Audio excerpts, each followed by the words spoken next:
Tak jo, Mariane, kde pak si byl teďko v pondělí? Ja som bol vyťažený, ako si to pekne tak nazval, ale už som naspäť, ako Fenix Popola.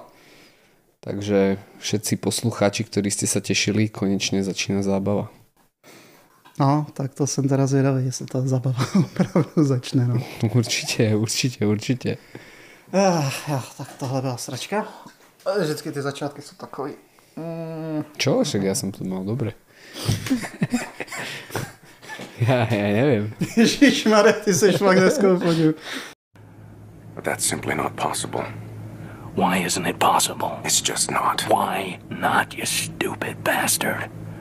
Zdar, vítejte u nové epizody podcastu Flákači. Tohleto intro já už nahrávám asi po 5., po 6. Je to taková moje ikonická chvíle, kdy se vždycky dobrých 15-20 minut zaseknu na nějaké téhleté uvítačce. Takže ahoj, zdar, já jsem Tomáš a po dlouhé době vítám i svého kamaráda Mariana. Čaute, ja som naspäť, všetci ste sa určite nevedeli dočkať, takže ako Fenix Popola som späť. Mariane, mě mrzelo, že jsme nebyli spolu, ale dostal jsem takový jiný nápad. Co kdybychom se podívali na nějaké ty novinky, trailery filmů, které v dohledné době se uvedou do kin?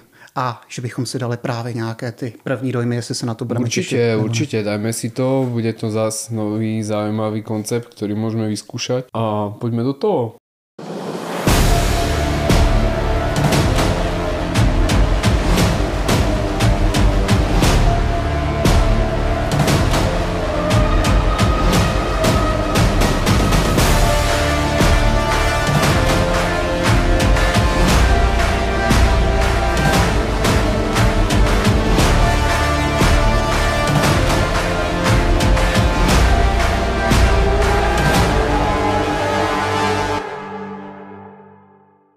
To nebyl jako jediný problém, jako do teďka nevím říct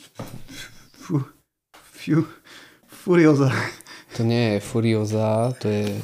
Wingardium Furiosa. Furiosa. Furiosa. Ronald Weasley. It's Leviosa. Leviosa. Stop.